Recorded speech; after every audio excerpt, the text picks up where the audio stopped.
1절에서 17절 말씀 우리 함께 한 목소리로 읽도록 하겠습니다. 하나님이 이 모든 말씀으로 말씀하여 이르시되 나는 너를 애굽 땅 종되었던 집에서 인도하여 낸 네 하나님 여호와니라. 너는 나 외에는 다른 신들을 내게 두지 말라. 너를 위하여 새긴 우상을 만들지 말고 또 위로 하늘에 있는 것이나 아래로 땅에 있는 것이나 땅 아래 물속에 있는 것에 어떤 형상도 만들지 말며 그것들에게 절하지 말며 그것들을 섬기지 말라. 나 내 하나님 여호와는 질투하는 하나님인즉 나를 미워하는 자의 죄를 갚되 아버지로부터 아들에게로 3, 4대까지 이르게 하거니와 나를 사랑하고 내 계명을 지키는 자에게는 천대까지 은혜를 베푸느니라. 너는 내 하나님 여호와의 이름을 망령되게 부르지 말라. 여호와는 그의 이름을 망령되게 부르는 자를 죄 없다 하지 아니하리라. 안식일을 기억하여 거룩하게 지키라. 엿새 동안은 힘써 내 모든 일을 행할 것이나 일곱째 날은 내 하나님 여호와의 안식일인즉 너나 내 아들이나 내 딸이나 내 남종이나 내 여종이나 내 가축이나 내 문 안에 머무는 객이라도 아무 일도 하지 말라. 이는 엿새 동안에 나 여호와가 하늘과 땅과 바다와 그 가운데 모든 것을 만들고 일곱째 날에 쉬었음이라. 그러므로 나 여호와가 안식일을 복되게 하여 그날을 거룩하게 하였느니라. 내 부모를 공경하라. 그리하면 내 하나님 여호와가 내게 준 땅에서 내 생명이 길리라. 살인하지 말라. 간음하지 말라. 도둑질하지 말라. 내 이웃에 대하여 거짓 증거하지 말라. 내 이웃의 집을 탐내지 말라. 내 이웃의 아내나 그의 남종이나 그의 여종이나 그의 소나 그의 낙이나 물은 내 이웃의 소유를 탐내지 말라. 아멘. 벌써 우리가 십계명을 살펴보는 시간이 마지막 시간입니다. 벌써 10번째 계명을 저희들이 살펴볼 텐데 우리가 이 십계명을 살펴보는 동안에 출애굽기 20장 1절에서 17절 말씀을 계속해서 함께 읽었습니다. 그러다 보니 맨 처음에는 이제 함께 읽는 그러한 그 속도도 그렇고요. 또한 함께 읽으면서 단어들이 생소한 그러한 부분들도 많이 입에 안 붙어서 좀 어려움이 있었는데 이제는 거침이 없어요. 막 술술술 잘 읽어지는 것 같아요. 그리고 최소한 우리가 십계명을 다루면서 십계명이 어디에 있는지는 정확하게 알고 넘어가는 것 같습니다. 십계명이 어디 있냐 그러면 우리는 출애굽기 20장 1절에서 17절 말씀에 있다라는 것을 명확하게 알 수 있는 그러한 시간이었어요. 오늘은 10번째 이제 십계명에 대해서 10번째 계명을 이제 10번째 계명을 함께 묵상해 보려고 합니다. 질문 79번이에요. 질문 79번을 보시면 십계명이 무엇입니까? 라고 질문을 하고 있습니다. 우리 답변을 한 목소리로 읽도록 하겠습니다. 시작. 십계명은 내 이웃의 집을 탐내지 말라. 내 이웃의 아내나 그의 남종이나 그의 여종이나 그의 소나 그의 낙이나 물은 네 이웃의 소유를 탐내지 말라입니다. 그렇습니다. 우리가 10번째 계명은 주제가 무엇이냐면 자족하는 삶의 모습이에요. 자족이라는 이 말은요, 우리들에게 주어진 그러한 삶 가운데 우리가 늘 만족하면서 그것을 감사하며 살아가는 그러한 삶을 자족이라고 말을 합니다. 우리가 이 땅을 살아가면서 늘 만족하고 감사하며 살아가야 하는 이유가 있어요. 우리들에게 모든 것을 공급하시는 분이 누구십니까? 바로 여호와 하나님이시죠. 여호와 하나님께서는요, 우리들에게 그냥 부족하다 해서 그냥 가져다 아무거나 주시는 것이 아니라 가장 좋은 것, 최상의 것을 우리들에게 주신다라는 것이에요. 그래서 마태복음 7장 11절 말씀을 보시면요, 너희가 악한 자라도 좋은 것으로 자식에게 줄 알거든 하물며 하늘에 계신 너희 아버지께서 구하는 자에게 좋은 것으로 주시지 않겠느냐. 하늘에 계신 너희 아버지께서 구하는 자에게 좋은 것으로 주시지 않겠느냐. 좋은 것으로 주신다라는 것이에요. 우리들에게 채워주시는 것은요, 늘 최고의 것으로 좋은 것을 우리들에게 채워주시는 분이 누구시냐? 바로 여호와 하나님이시라는 것이에요. 우리가 자녀를 키우면서 자녀들이 무엇이 필요하다라고 이야기하면요, 우리는 어떠한 모습이에요? 최대, 그러니까 우리가 해줄 수 있는, 그렇다고 분에 넘치게는 해줄 수는 없잖아요. 그래서 우리가 할 수 있는 최고의 최상의 것을 해주려고 노력하는 게 바로 우리들의 부모의 모습입니다. 이와 동일해요. 하나님도요, 하나님 앞에 부르짖고 간구하는 자에게 좋은 것으로 채워주시는 분이 여호와 하나님이셔요. 그 하나님이 우리의 아버지가 되셔요. 우리의 아버지가 되셨어요. 매 순간순간 우리의 필요를 채우시고요, 우리들에게 은혜를 베푸신다라는 것이에요. 그래서 우리는 그 주어진 삶이 최고의 환경이고 최고의 것임을 우리가 깨닫고 늘 감사하며 살아가야 된다라는 것이에요. 십계명 10번째 계명의 핵심은 바로 이거예요. 그래서 10번째 계명이 요구하는 것이 무엇인지를 80번에서는 이렇게 질문하고 있습니다. 제 10계명이 요구하는 것이 무엇입니까? 우리 답변 함께 읽겠습니다. 시작. 제 10계명이 요구하는 것은 우리 자신의 형편에 대해서 완전히 만족하여 이웃과 그의 모든 소유에 대해 의롭고 자비로운 마음을 가지라는 것입니다. 10계명이 우리들에게, 10번째 계명이 우리들에게 요구하는 것이 무엇이나 우리들에게 주어진 형편, 환경, 그것을요 최고의 것으로 생각하고 완전히 만족하는 그러한 삶을 살아가야 된다는 것이에요. 그리고 더 나아가서는요, 이웃의 야간, 이웃들도 가지고 있는 그러한 소유가 있고 환경이 있습니다. 이웃들을 볼 때 그 이웃들의 그 소유에 대해서 의롭고 자비로운 마음을 가져야 된다는 거죠. 이게 좀 어려운 말 같아요. 의롭고 자비로운 마음. 이것은 무엇이냐면요, 이웃의 소유에 대해서 우리가 부정적이고 부적절한 마음이 아닌 그들의 소유를 인정해주고 그들의 삶을 인정하고 그대로 받아들이는 그러한 모습을 이야기해요. 좀 어려워요. 그래서 금하는 10번째 계명의 금하는 것을 우리가 살펴보면 그것이 해결이 됩니다. 그래서 질문 81번을 보시면 제 10계명이 금하는 것이 무엇입니까? 우리 답변 함께 읽겠습니다. 시작. 제 10계명이 금하는 것은 우리 자신의 형편에 만족하지 못하고 이웃의 잘됨을 시기하고 싫어하는 것과 이웃이 가지고 있는 모든 것에 부적절한 마음과 탐욕을 품는 것입니다. 이게 좀 이해가 돼요. 금하는 것이 무엇인가? 결국은 10번째 계명이 우리들에게 요구하는 것은요, 우리들의 삶 가운데 우리들에게 주어진 그 환경을 모든 것을 만족하면서 최고의 것임을 인정하면서 감사하며 살아가고요. 또한 이웃의 것을 바라보면서요, 그것을 인정해 주는 것이에요. 우리와 다름을 인정하는 겁니다. 그런데 우리들의 삶의 모습을 보면요, 어떻습니까? 이웃의 것을 보게 되면 우리들의 마음에 어떤 마음이 들어요? 사돈이 땅을 사면 뭐가 아파요? 배가 아파요. 그게 무슨 마음이에요? 시기와 질투예요. 우리 인생, 죄로 오염된 우리 인생들은요, 왜 자족하지 못하냐면요, 우리는 끊임없이 욕심 가운데 살아가기 때문에, 그렇기 때문에 우리의 안에 있는 것을 바라보지 아니하고요, 내 안에 있는 은혜에 족한 것이 아니라 남의 것이 더 커 보이는 것이에요.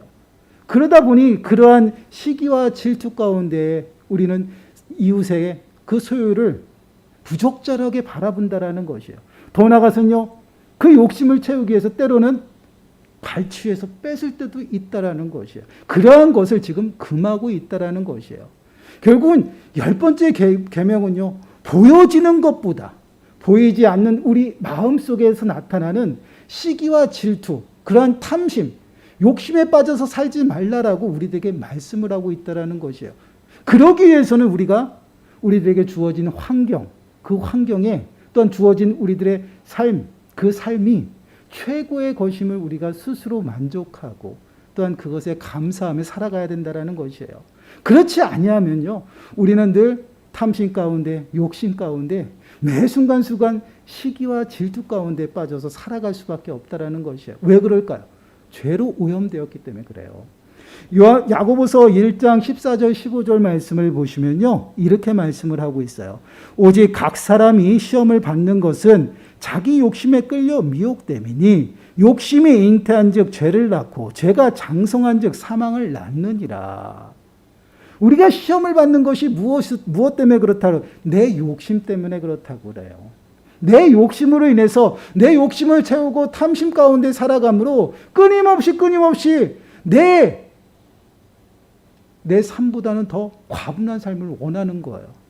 그러다 보니까 그것을 쟁취하기 위해서 하나님 방법이 아닌 탐심으로 힘으로 갈취하는 그런 일들이 나타난다라는 거죠. 시기와 질투 가운데 빠져서 우리가 넘어지게 된다. 결국은 욕심이 잉태해서 죄를 낳고 죄가 장성해서 사망 가운데 이르는 놀라운 그러한 모습들이 우리들 가운데 나타나는, 이러한 모습이 누구의 모습이었어요? 아담의 모습이었어요. 아담과 하와에게 하나님께서 너희는 에덴 동산 중앙에 있는 선악을 알게 하는 나무를 따먹지 말라라고 했어요. 따먹으면 정령 죽으리라. 하나님이 약속하신 그 약속의 말씀이에요. 그것을 순종하면요, 영원한 생명을 누리면서 살아갈 수가 있었어요. 그보다 더 큰 축복은 없습니다. 그러나 뱀이 와서 유혹을 하잖아요. 이것을 따먹으면 정녕 하나님과 같이 될 것이다. 그들은요, 하나님이 만든 피조물이에요. 그 피조물이 하나님이 되기 위해서 과분한 삶을 원했어요. 그것이 바로 욕심이에요. 그것으로 인해서 결국은 모든 인류가 실패하고 죄로 오염들었습니다. 그래서 우리 모든 인생들이 죄 가운데 살아가고요, 사망 가운데 살아가고요, 더 나아가서는 우리 또한 욕심과 탐심 가운데 살아간다라는 것이에요. 그러한 삶 가운데서 살아가지 아니하도록 우리는 매 순간순간 우리에게 주어진 그 삶을 바라보고요, 감사할 수 있는 그러한 삶을 살아가라고 말씀을 하고 있어요. 그래서 예수님께서는 이렇게 말씀을 하고 있어요. 누가복음 12장 15절 말씀 보시면 그들에게 이르시되 삼가 모든 탐심을 물리쳐라. 사람의 생명이 그 소유에 넉넉한 데 있지 아니하니라 하시고, 사람의 생명이 그 소유에 넉넉한 데 있지 아니하다라는 것이에요. 아무리 넉넉해도 그 안에는 생명이 없다라는 것이에요. 우리 인생의 모습이에요. 근데 우리는 어떻습니까? 우리는 왜 자꾸만 이 땅을 살아가면서 욕심을 부리고 무엇인가를 지려고 할까요? 이 땅에서 보여지는 삶 속에서요, 우리는 끊임없이 풍요로운 삶, 우리가 이 땅을 살아가면서 모든 것이 보여지는 것이 그거예요. 저 인생보다는 좀 더 풍요롭고 살고 싶어요. 또한 풍족하게 살고 싶습니다. 좀 편안하게 살고 싶어요. 이것이 바로 우리들의 사람의 모습이에요. 그러다 보니 결국은 내 삶에, 또한 내게 주어진 그 삶보다는 과분한 삶을 원하고 그 과분한 삶을 쫓아가다 보니까 흉내는 내지만 결국은 시기와 질투 가운데 빠지고 탐심으로 해서 넘어지는 그러한 삶 가운데 살아간다라는, 그러한 삶을 우리들에게 금지하고 있다라는 것이에요. 왜 금지하고 있어요? 하나님께서 우리들에게 주신 환경, 또한 하나님께서 우리들에게 주신 은혜는요, 그것으로 족한 것이에요. 그것이 최고이고 그것이 최상이라는 것이에요. 왜 그럴까? 하나님은요, 우리 스스로, 우리 자신보다 우리를 더욱더 잘 아시는 분이 누구? 여호와 하나님이셔요. 하나님은 자비로우신 분입니다. 긍휼이 많으신 분이에요. 우리에게 늘 은혜를 베푸시기를 원하시는 분이 여호와 하나님이시죠. 그 하나님이 우리에게 매 순간 많은 은혜를 홍소같이 마르지 않은 샘과 같이 은혜를 베푸실 수 있어요. 근데 그렇게 안 하신단 말이에요. 그럼 이유가 있으신 거예요. 그 은혜로 우리가 오히려 넘어질 수 있는 것입니다. 우리들에게 주어진 그 삶은요, 하나님께서 저보다도, 우리 자신보다도 더 잘하신다라는 거죠. 그래서 하나님이 주신 그 은혜를 발견하고 그 은혜에 만족하면서 족한 삶을 살아가면서 늘 감사함으로 나가는 그러한 삶을 우리들에게 요구하고 있다라는 것이에요. 이것이 바로 하나님의 자녀들의 삶의 모습이에요. 하나님의 자녀의 삶은요, 욕심과 탐심에, 또한 정욕대로 그것에 이끌려 살아가는 인생이 아니다라는 것이, 이러한 모습은요, 하나님의 나라에 들어갈 수 없는, 하나님의 나라를 기업으로 받을 수 없다라고 이야기를 하고 있어요. 에베소서 5장 5절 말씀을 보시면요, 너희가 정녕 이것을 알거니와 음행하는 자나 더러운 자나 탐하는 자 곧 우상 숭배자는 다 그리스도와 하나님의 나라에서 기업을 얻지 못하나니. 기업을 얻지 못한다는 게 무슨 말? 하나님의 나라의 자녀가 아니라는 거예요. 그러면 이것을 우리가 우리들의 삶 가운데 끌어온다면요, 탐심 가운데 살아가는 거, 욕심 가운데 살아가는 거, 시기와 질투 가운데 살아가는 거, 하나님의 자녀들의 삶의 모습이 아니다라는 것이에요. 우리는 예수 그리스도의 보혈의 은혜로 말미암아 새로운 피조물이 되어서 이 말씀이 무슨 말씀이냐? 새로운 삶을 우리들에게 부여하셨다라는 것이에요. 전에는 시기와 질투와 탐심 가운데 살았지만 지금은 예수 그리스도의 보혈의 은혜로 말미암아 새롭게 태어났다라는 거예요. 새로운 삶을 받은 저희들은요, 시기와 질투 가운데 살아가는 것이 아니라는 것이에요. 늘 주어진 삶에 감사하고 주님이 주신 그 은혜를 우리가 기억하고 마음에 새기면서 그 은혜 앞에 더욱더 감사함으로 나가는 그러한 삶이 바로 우리 믿는 자들의 삶의 모습이에요. 그러한 자들이 자족하며 살아간다는 것이에요. 시기와 질투는 우리들의 마음이 점점점 죄악 가운데 또한 어려운 삶 가운데 늪과 같은 그러한 삶으로 우리를 빠지게 합니다. 우리가 잘 알고 있는 사울왕 아시죠? 사울왕이 실패한 이유가 무엇일까요? 바로 시기 질투예요. 사무엘상 18장 7절에서 9절 말씀을 보시면요, 이렇게 말씀을 하고 있어요. 여인들이 뛰놀며 노래하여 이르되 사울이 죽인 자는 천천히요 다윗은 만만이로다 한지라. 사울이 그 말에 불쾌하여 심히 노하여 이르되 다윗에게는 만만을 돌리고 내게는 천천만 돌리니 그가 더 얻을 것이 나라 말고 무엇이냐 하고 그날 후로 사울이 다윗을 주목하였더라. 지금 이 모습은 무엇이냐? 블레셋과의 전투를 마무리하고요, 큰 승리를 하고요, 이제 예루살렘으로 돌아오고 있어요. 그러한 자리에 백성들이요 개선행렬하는 그 사울왕을 맞는 그러한 모습입니다. 여인들이 노래를 합니다. 그런데 그 여인들의 노래가 어떠냐면 사울이 죽인 자는 천천히고 다윗은 만만이라는 것입니다. 어떤 게 더 커요? 만만이 더 커요. 한 나라의 왕인데 신하가 그 왕보다 더 영광이 크다라는 것이에요. 그 말을 들은 사울은요 불쾌했어요.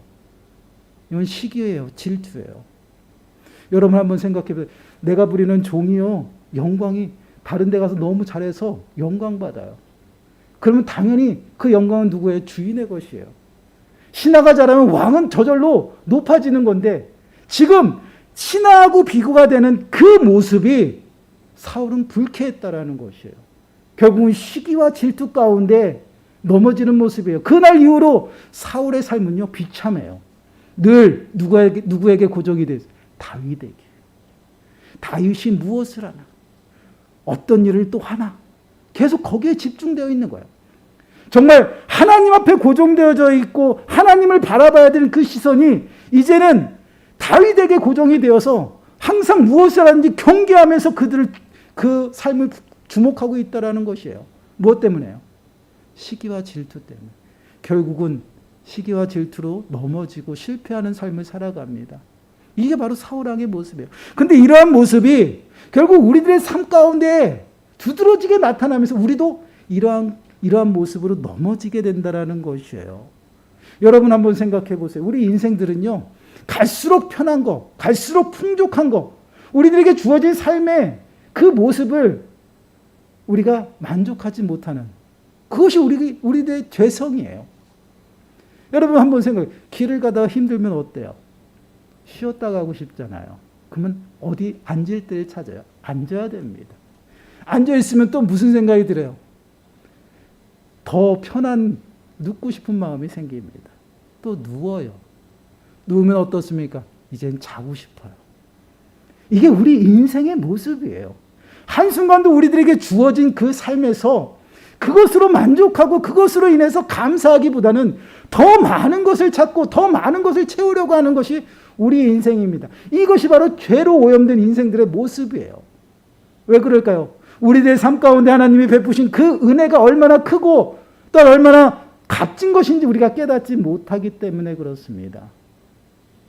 그렇기 때문에 우리는 늘 어떻게 해요? 우리들의 시선이 우리들의 삶 가운데 주님께서 주신 그 은혜에 고정되어 있는 것이 아니라 다른 곳에 이웃에게 하나님께서 베푸신 그 은혜에 고정되어 있다는 것이에요.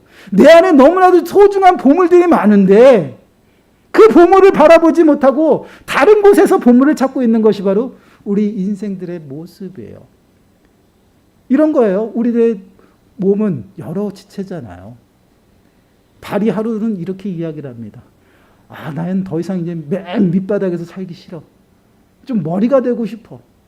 그리고 좀 깨끗한 곳으로, 이제 냄새나는 신발보다는 이 세상에 나가서 깨끗이 살고 싶어. 그리고 깨끗이 살려고 손이 되고 머리가 되려고 노력한다고 생각해 보세요. 말이 됩니까? 되질 않아요. 발은요, 그 자리에서 자신의 일을 감당할 때 소중해지는 것이고 아름다운 것이에요. 우리 또한 마찬가지예요.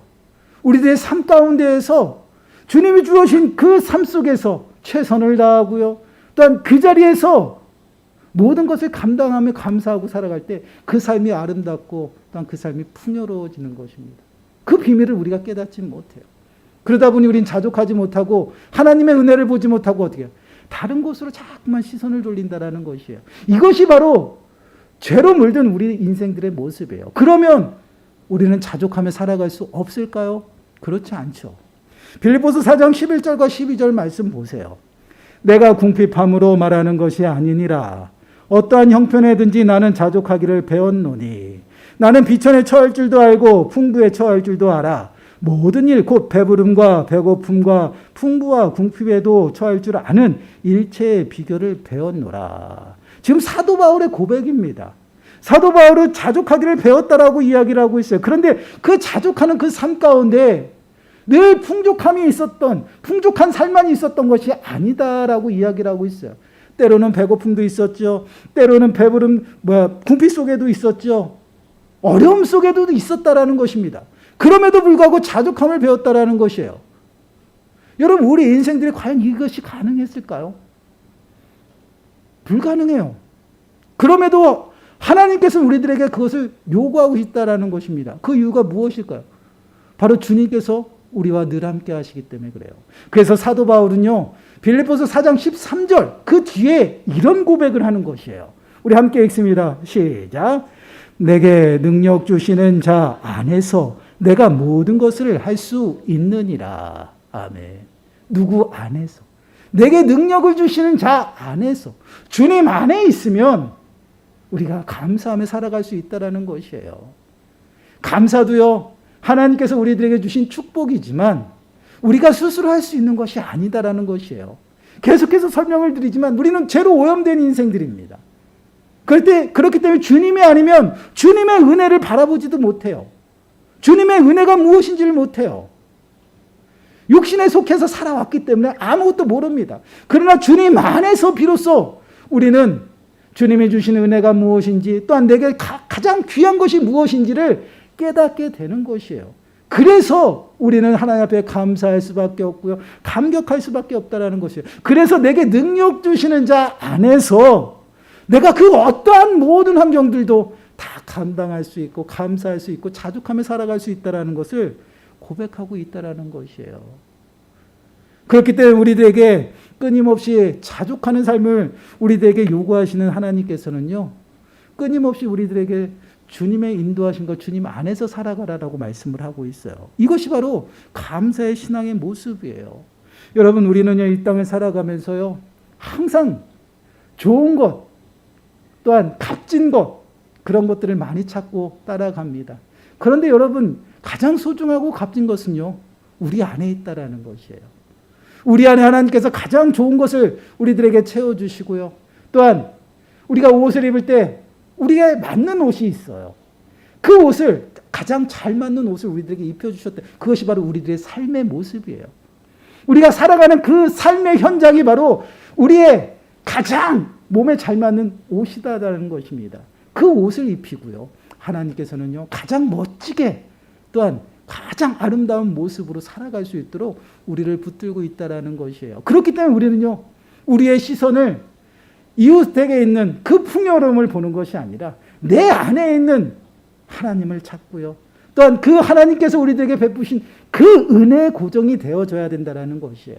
그럴 때에 우리는 늘 감사하며 살아갈 수가 있고요, 또한 우리 안에서 정말 그 은혜를 바라보고요, 또한 그 은혜를 베푸시는 하나님의 그 일하심을 기대하며 살아간다는 것이에요. 얼마나 행복합니까? 여러분도 한번 생각해 보세요. 사돈이 땅을 샀는데 내 마음은 시기와 질투 가운데 빠져요. 그러면요, 밤새도록 잠이 안 와요. 이게 바로 시기와 질투예요. 시기와 질투는 사람을요, 스트레스를 받게 해요. 끊임없이 그 사람보다 잘해야 돼요. 그 사람보다 더 좋은 것을 가져야 돼요. 그러니 어떻게 해요? 가랭이가 찢어져요. 얼마나 비참한 모습입니까? 근데 여러분, 내 안에 있는 것, 더 좋은 것을 찾고 내게 가장 잘 맞는 옷을 입고 아름답게 산다라고 생각해 보세요. 매 순간순간이요, 너무나도 행복해요. 왜요? 너무나도 옷이 잘 맞아요. 그리고 내 옷을 입고 어디를 가든지요, 전혀 어색하지 않아요. 그리고 내게 주어진 그 삶 속에서 가장 귀한 보화를 찾고 그 보화와 함께 늘 함께 살아간다라고 생각해 보세요. 늘 내가 값진 보화를 내가 부둥켜 알고 살아간다고 생각해 보세요. 얼마나 기쁘겠어요. 그것이 바로 자족의 삶의 모습이에요. 창세기 15장 1절 말씀을 보시면요, 이렇게 말씀을 하고 있어요. 이후에 여호와의 말씀이 환상 중에 아브라함에게 임하여 이르시되 아브라함아 두려워하지 말라. 나는 네 방패요 너의 지극히 큰 상급이니라. 나는 너의 방패고 너의 큰 상급이라. 가장 최고의 선물이 뭐예요? 하나님이다라는 것이에요. 그 하나님이 우리들의 삶 가운데 또한 우리와 늘 함께 하셔요. 그리고 우리들에게 가장 좋은 것을 베풀고 계시다라는 것이에요. 얼마나 이보다 더 풍요로운 삶이 어디 있습니까? 우리가 이 귀한 것을 자꾸만 잊어버리고 살아간다라는 것이에요. 그러다 보니 하나님께 가까이 가는 것보다는 물질 또한 풍요로운 내가 뭔가를 취하고 내 부족한 것을 찾아 그것에 더욱더 가까이 가는 그러한 삶을 살아간다라는 것이에요. 그러다 보니 너무나도 힘들어요. 해도 안 돼요. 여러분, 흉내라는 것이 뭔지 아시죠? 흉내. 우리는 흉내를 낼 수가 있어요. 그러나 완벽하게 똑같을 수 없다라는 것이에요. 제가 다른 사람을 흉내낼 수는 있어요. 근데 그 사람과 똑같아질 수 없어요. 하나님은요, 우리 각 사람을요, 다양하게 각자의 모양대로 만드셨어요. 그 한 사람도 똑같이 만드시지 않았다라는 것이에요. 이것이 다양함입니다. 그러면 은혜도 다양하게 주신다라는 것이에요. 똑같이 주시지 않는다라는 것이에요. 하나님은 그 다양함을 우리들에게 주시고 그 다양함을 하나로 만들어서 하나님의 뜻을 이루어 나가는 것이에요. 근데 우리는 자꾸만 똑같이 하려고 그래요. 여러분, 흉내내서 우리가 좋을 거 없어요. 나의 것을 찾아야 돼요. 나에게 주신 그 은혜를 발견하고 그 은혜에 대해서 감사하면서 그 은혜를 기대하면서 살아가는 것이 우리들의 삶의 모습이어야 돼요. 자꾸만 똑같아질 수 없는데 똑같아지려고 합니다. 그래서 힘이 들어요. 하나님이 주신 은혜는요, 그렇지 않습니다. 내 삶에 딱 맞는 그 은혜를 부어주시고요. 그 은혜 앞에 온전히 우리가 감사하며 살아갈 때 하나님께서는 더 다양한 은혜를 우리에게 베푸시고요. 그 은혜 가운데 우리를 인도하신다라는 것이에요. 그렇기 때문에 우리는요, 내 안에 있는 가장 귀한 하나님을 바라보시고 발견하시고요. 하나님 앞에 더욱더 가까이 나가는 삶을 살아가야 돼요. 그래야지만 우리는 자족하며 살아갈 수 있다는 것이에요. 그래서 시편 73편 28절 말씀을 보시면요, 이렇게 말씀을 하고 있어요. 우리 한 목소리 읽어보겠습니다. 시작. 하나님께 가까이 함이 내게 복이라. 내가 주 여호와를 나의 피난처로 삼아 주의 모든 행적을 전파하리이다. 아멘. 하나님께 가까이 하는 것이 내게 복이다. 가장 복된 삶을 살아가는 것은요, 하나님과 함께 동행하면서 살아가는 삶의 모습이에요. 우리들에게 항상 좋은 것으로 채우시고요. 또한 항상 최상의 것으로 채워주시는 공급자가 되신 여호와 하나님, 그 하나님이 나와 늘 함께 하십니다. 그 하나님과 동행하시면 우리가 무엇이 필요한지, 무엇이 부족한지 때를 따라서 돕는 은혜를 더하셔요. 그 은혜 앞에 더욱더 가까이 나가시기 바라요. 그러면요, 분명히 하나님께서 우리를 더욱더 풍성하게 채우시고요. 또한 우리들의 삶이 정말 늘 만족해지고 또한 감사하며 살아가는 그러한 삶의 모습이 된다는 것이에요. 한 주간도 코로나 바이러스 때문에 너무나도 힘든 또한 나날을 보내야 됩니다. 여러분, 어려움이 더 큰 어려움으로 우리에게 다가올 때가 있죠. 그럴 때마다 우리는 너무나도 낙심이 되죠. 그러나 그 환경으로 인해서 낙심하기보다는요, 정말 가장 좋은 것으로 채워주시는 그 여호와 하나님, 그 여호와 하나님 앞에 시선을 고정하시고요. 또한 우리 입술을 통해서 불평이 나오고 원망이 나올 때 자연스럽게 우리 핸드폰으로 찬양을 틀어보세요. 그리고 하나님을 찬양해 보세요. 그러면 절로 감사가 나올 수밖에 없어요. 이렇게 하나님 앞에 더욱더 가까이 나아가심으로 정말 어려운 이 시기도 정말 감사함으로 잘 이기시고요.